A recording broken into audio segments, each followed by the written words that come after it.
Okay, we have this crazy experiment. Ayan o. Ito yung ano Evo 1700 Pro. Yan. Ito yung CBL 1600. So ito, bihira ko lang siya nagamit, pero bago-bago pa rin yan. Ito yung bagong pinadala sa atin ni Magic Shine.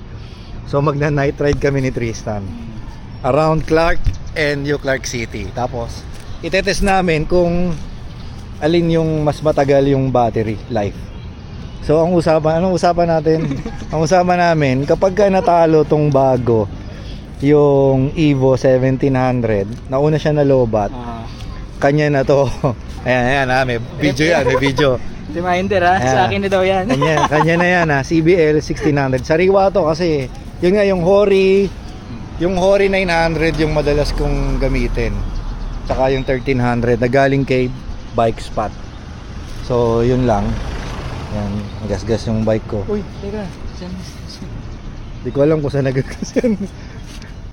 Okay, lights on na kami kahit medyo maliwanag pa, para talagang, kasi abutin tayo ng hating gabi nito pagka hindi pa natin inon. So we turn on. 1, 2, 3. Yan. Ano yan, parehas yan naka 100%. Alright.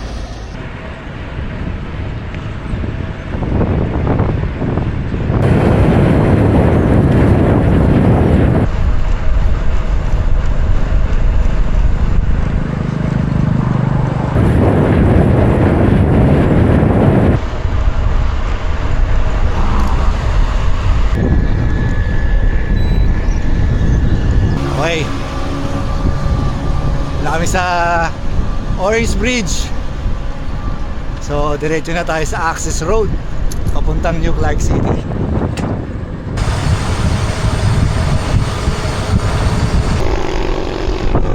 Okay, paahon na kami ng mainang. Simula na rin talagang dumilim.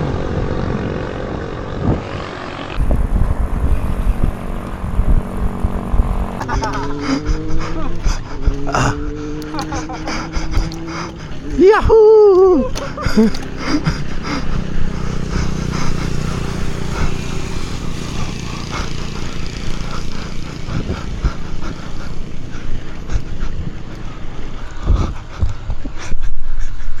Lakas ng trip.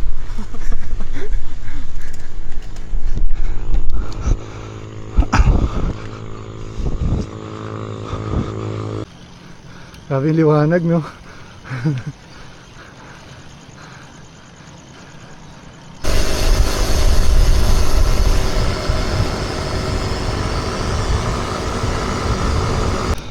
Dito ganyan talaga ilaw dyan, medyo maliwanag na. Pagdating doon may mga pundido.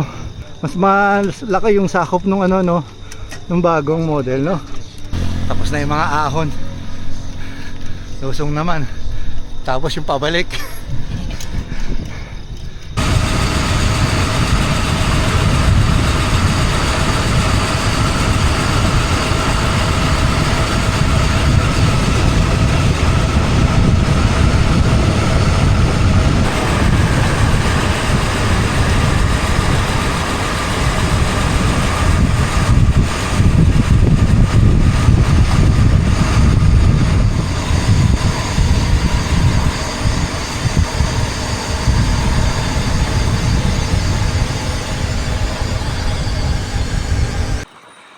Ito yung part na walang ilaw sa NCC Access Road. Grabe.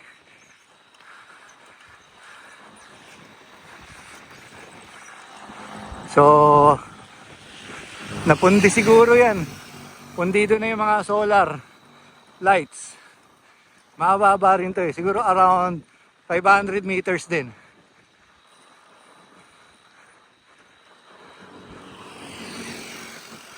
Maliwanag pa yung ilaw natin sa motor, oh. Ayun yung mga motor. Okay, kakanan na kami. Papuntang stadium.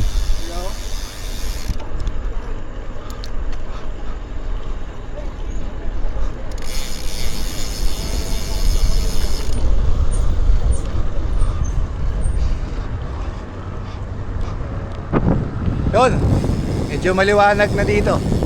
Kanina, mahaba-haba yung pundido. Pero sakto rin, naka magic shine. Ganda ng ilaw. Okay, dito na kami sa stadium. Pero dito lang kami sa gate. Good evening, sir, dito lang kami. Hindi na kami papasok. Okay, NCC na. Ang gagawin natin para siguradong makabalik kami na may ilaw, ang gawin namin dyan, gagawin namin 50% yung ilaw nya. So punta tayo sa app. May app. Okay, yung Evo muna gagawin natin 50%. Ayan o. So 50% siya ngayon. Okay, para sigurado tayo na makakauwi. Okay, parehas na siyang nakaset na 50%. Ayan. So nakaka 1 hour na kami may get sa ride. 1 hour na no? Yes. 1 hour na. Sakto yan pabalik ng Clark. Doon na lang namin uubusin yung battery nito. Sige. Let's go. Gusto na namin magkapunan. Pero buti malamig ngayon. Malamig pa. Kanina napakainit.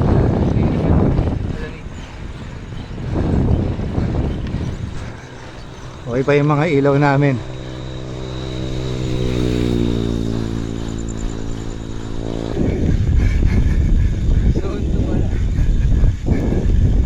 Hihingan na ako sa ito.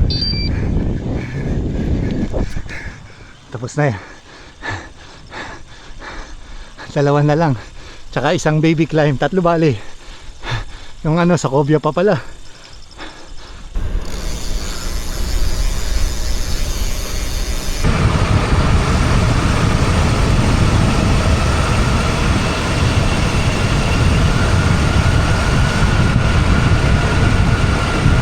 Ito yung maganda sa pauwi na bebeluhan to no?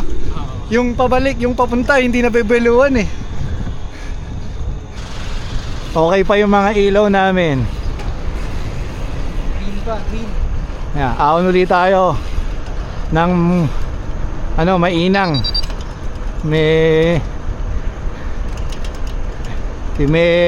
overpass.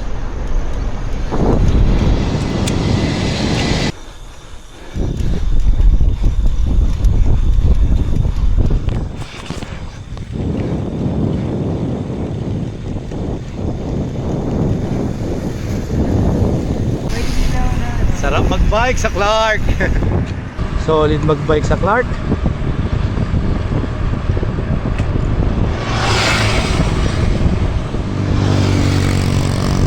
Solid ang night ride.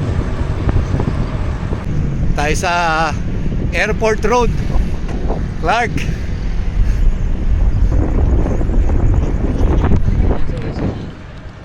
Oo nga parang nasa Singapore.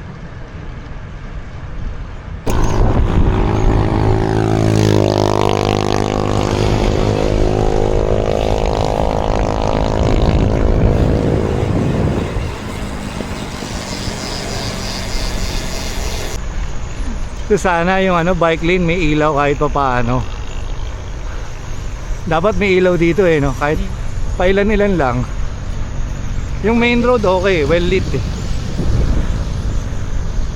Sana yung bike lane magkaroon. Ito yung bike lane papuntang El Caballo. Okay pa rin ilaw natin Ilang oras na tayo? 2 hours and 28 minutes.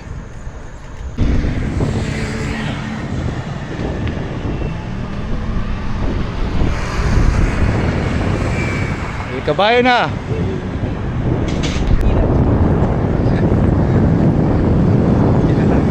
Okay guys, dito kami sa Clark. Almost 3 hours na kami kasi 8:43 na. Nag-start kami mag-ride 5:50. So 7 minutes na lang, 3 hours na may ilaw pa kami maski pa paano. Tsaka green pa siya.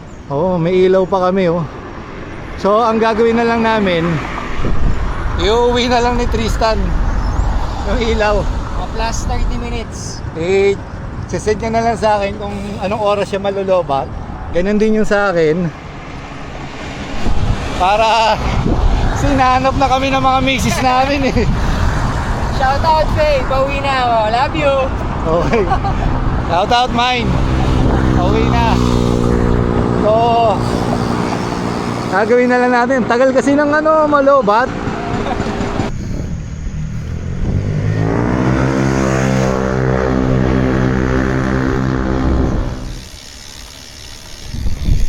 Okay, dito na tayo sa parking dito sa Mimosa. So, time check 8:50 na. So 3 hours na, may ilaw pa rin ako. So hayaan ko lang siya naka-on hanggang mamaya. Tapos yun, update ko na lang kayo guys. Nakabalik na ako, may ilaw pa rin, no? Diba? The Evo 1700 Pro. So yung CBL na kay Tristan na, sasend niya na lang sa akin pagka nalobat na, kung anong oras malolobat. Time check 9:39. May ilaw pa rin. Okay guys, fast forward. Today is Wednesday, 15th of April. Ang video na pinapanood nyo, yung ride na ginawa namin is recorded noong March 11, 2026. So ngayon is April 15, 10:54 PM, and I'm finishing the video na ginawa namin kasi the actual release of the Evo 1700 Pro is April 10, kaya meron akong video about the unboxing at saka yung setup, initial setup, tapos yung ibang information about the Evo 1700 Pro. Now, I've been testing this bike lights at ginamit ko siya sa iba't ibang mga rides, especially itong ginawa kong night ride. So ang naging usapan nga namin ni Tristan, no, para mabalikan ko lang, kapag ka natalo yung Evo 1700 Pro, bibigay ko na sa kanya yung CBL 1600. Pero ang nangyari, nalobat yung CBL 1600 around 10:48 PM. Nag-message siya. Sabi niya sa akin, nag-off na 10:48 PM. Pero anyway, since sinamahan niya naman tayo dun sa ginawa nating ride at kahit short notice, shout out Tristan, shout out sa family mo. Sa kanya na talaga yung CBL 1600. Di ko na kinuha. Sabi ko, kanya na lang kasi imagine 5 hours of battery life, 1 hour at 100% na nakailaw, tapos binaba namin ng 50%, which very decent pa rin yung 50%, from 550 na lobat ng 1048. So we can say natatagal siya ng 5 hours, no? Or more pa kung halimbawa magmi-mix ka ng flashing or blinking lang para mas matipid yung battery. Pero 5 hours, mahaba-baha na yan. Now, with regards naman dun sa Magic Shine Evo 1700 Pro, surprisingly, ang nangyari, makikita niyo sa video. Time check 10:54. Iwanag pa rin. Kanina green pa rin. Yun, 50% na lang. Yes, pero tagal Anong oras na? 11. Okay guys, matulog na ako. Bahala na siya. 5:50 kami nag-start mag-ride. Tapos it's 12:01 na. Let's connect. Naka-connect pa pala siya. So 50% pa rin. Ilang oras na yan. So hayaan ko na lang siya malobat. Lobat na ako At ayun na nga, hindi ko na na-record yung pagpatay nung aking camera. Pero kasi talagang last pag din ako nung araw na yan, tapos nakatulugan ko na din.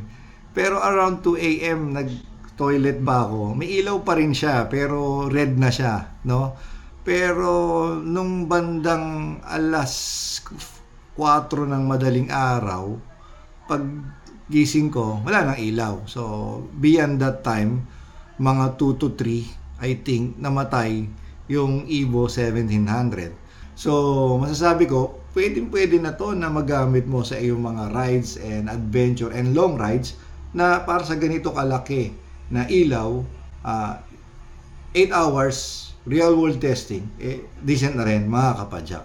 So yun lang, gusto ko lang i-share sa inyo yung ginawa naming ride ni Tristan, testing ng Evo 1700 Pro, which para sa akin okay na siya at magagamit ko na siya sa aking mga long rides. If you like this content, please give it a thumbs up, at kung di pa po kayo nakasubscribe, please do subscribe at my YouTube channel.